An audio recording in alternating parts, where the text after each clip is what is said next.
अस्सलाम वालेकुम, क्या हाल है? ठीक है तबीयत से ठीक। मैं अताउल्ला तो साडे पे यूट्यूब चैनल अताउल्ला शाह। आज पता है क्या है, आज एक तो गर्मी बड़ी तेज़ है। ये पे भी यका ये पसीने ही पसीने, यके चोपड़े बैठे हैं पसीने नाल। गाल ही में वो आदे ना जट सुखे क्या नहीं, जट्टां दे हालात पुछो चा ना, वो आदे बड़े असा यानी कि ना तंग ते परेशान है। क्यों तंग ते परेशान है? हालात वो हैं जैसे पिछले साल 5 किले आन ना मुस्तादरी उन्हें 10 कीते, जैसे 10 आन उन्हें 20 कीते, जैसे 20 आन उन्हें 40 कीते काम को लंघाई हैं। क्यों भी गाल है 39 मानो अपना 3900 रुपया आई भी कणक का रेट भी साढ़े अग्गा छक्के लग सन। वाल इतवार ही छक्के लगे नहीं खड़े, रोंदे नहीं खड़े, असा आप समेत रोंदे बैठे हैं। कोई कणक घिंदा ही क्या नहीं। तो उड्डू सिलाब दे बुढ़े होया से मक्की रलाइया से मक्की क्या नहीं थी, यही सैलाब है यानी कि ना पानी जो आया सैलाब जो आया बुढ़ गई, सब मक्की ख़त्म थी गई। चलो भाई उनके तो बाद जमीन वेलियां पईयां रह गई। जब कणक का टाइम है भाई कणक रलाऊँ तो भाई चंगा यानी कि न थी सी कणक ही थी। ठीक है अलहमदुलिल्लाह, जो रिज़्क नसीब लिखा आई वो तो साकू आई ना मिलना मिल गया। उनके तो बाद जो रेट हाई, जो हालात रेट का हाई, और जो मर्जी आखू बैठे ना जो नसीब का ही मिल गया। गाल आखण का मकसद ये वैंदा पे साडा भाई रेट जो कम है, गंदम का रेट कम है, कोई मसला क्या नहीं। हर चीज़ तो तले लाया मैं, खाद है, डीजल है, पेट्रोल है, जो कुछ भी है तो रेट तले लाया मैं। जड़ियाँ खादा का रेट उत्ते हर चीज़ हाली हूँ। इतवारी गाल आखण का मकसद है कोई वनवाड़ वह से कोई ज़मीन वेल ही रखी से भी तिल्ली वह सो तिल्ली के हालात ये हैं। लश्करी लगी पई है हुणे नाल ते हाली धरती दे विचों निकलदी वधिया तिल्ली ते हुणे नाल यानी कि ना लश्करी लगी पई है, यानी कि पत्ते टुकींदे वैन। तो किड्डू हैं जट सुखे, जट क्या नहीं सुखे। अगर जट की वाही चंगी थी गई है तो अल्हम्दुलिल्लाह जट यानी कि ना उनकी रुखनी भी अच्छी, सारी गाल बात भी अच्छी। अगर जट की वाही अच्छी नहीं थी ना तो जट यानी कि ना तले भी तले जो जिहाड़े। हुण हालात एडे दे पे टैंकी चाहिए बैठे हैं, स्प्रे करें पे भाई क्या है लश्करी लगी पई है। ये टैंकी आई पई है, ये हसन शाह बैठा है, ये स्प्रे पई है। आधे उसको पता है क्या गाल है ही तिल्ली को अंदाजा आप कर गिनो। अगर मैं झूठ में रहना पिया हुआ क्या हालत थी पे तिल्ली दी हैं। ये हालात थी पे यानी कि ना तिल्ली दा सुराग थी वेंदन भाई क्या है भी स्प्रे करूँ तो भाई अल्लाह मेहरबानी करे सी, अल्लाह दे करम फजल नाल भाई यानी कि ना स्प्रे थी सी साफ ज़हर इंदा कंट्रोल थी सी लश्करी वगैरह भाई यानी कि ना ख़त्म थी वैसी। तो वाल जट किडू हैं सुखे देखो हाली धरती जो ज़मीन ही जो यानी कि तिल्ली निकलती पई है तो टैंकियाँ हाली हुणे नाल चाओ गई हैं।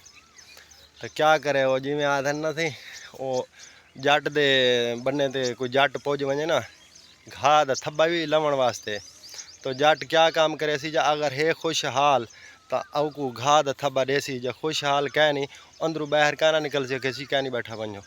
लेकिन गाल है ना सही अल्लाह खैर करे जेड़ा जैंदे नसीब जो लिखा होंदे मिलदा होंदे कोले। लेकिन ये तो बंदा सोचे ना जेड़ा जो कहंदे बूहे दे उत्ते वहंदा है मजबूर थी ते वहंदा ना, इवें तो कोई नहीं वहंदा।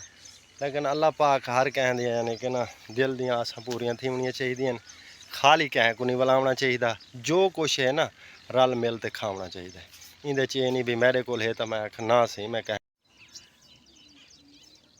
ते रल मिल ते ओ किवें आखदे ना भाई खावना पौंदा है, देवना ही पौंदा है, हर बंदे नाल वलना ढलना ही पौंदा है, सारी गाल बात। लेकिन ये है ना बंदा अखी मत्थे ते ना ला लवे ना, अच्छी गाल तो क्या नहीं। तो आखण का मकसद ये है अल्लाह ही खैर करे। तो वो शहरी मार्का आख बने ना भाई जट बड़े सुखे न, जट वल्ले क्या नहीं सुखे, बिल्कुल सुखे क्या नहीं। रात का पानी लावना है, वनवाड़ चौकी देवनी है, खाद लावनी है। अच्छा उनके तो बाद बै भी सह मसैल होने, ढेर मसैल हैं। तो चिट्टे कपड़े तो उन्हें चलो ठीक है कह मिले भाई पा भी लाए। मैं तो अपनी गाल सुनावा, मैं कल एक बंदे को फ़ोन किया, मैं यार मैं वेला बैठा घर तो मैं यार तेरे को ना रिश्तेदार आई मिस्त्रियों का काम करें, मैं तेरे को दिहाड़ी ते आना तो मैं को क्या दिहाड़ी दसो। मैं को अगू पता क्या प्याद है आदे शाह साहब, मैं जी आखे मजाक यार करें दे तुम साढ़े नाल। आखे भला तुसें ही अगे जिहाड़ियां किवें? मैं आखे नहीं असां जमदे यानी कि नवाब दे बाल आसे। ओ यार वो तो ठीक है नवाब दे बाल तो हैं सैयद है नवाब है, लेकिन ये मेहनत करन दे विच जां अगर मजदूरी करन दे विच इंदे च कोई हो तो क्या नहीं। चोरी करो ऊँ चीज़ दा गिला शिकवा है, लेकिन मेहनत करन दे विच कोई गिला शिकवा क्या नहीं। हुण अगूं टॉपिक ते गाल ऊँ कीती है, आखे तू आ साढ़े कोल वेला बैठे रहे ते को जिहाड़ी देसूं। मैं आखे ये तो गलत गाल है ना, मैं मेहनत करे सा तो जिहाड़ी घिनसा ना। इवें जो मैं तेरे कोल वेला बैठा रहा, इवें वेला बैठा रहा मैं जिहाड़ी तेरे को घिना तो गलत गाल है ना। मैं आखे मैं काम करे सा मेहनत करे सा तो तू मैं को जिहाड़ी। आखे नहीं तू मजाक करे ना, भला तुस अगे जिहाड़ियाँ कीतियां में। वो मैं आखे यार कीतियां आखण का मकसद है करेसू तो कोई गाल बनती ना करेसू घर बैठे रहसू तो कोई इवें तो नहीं रहता।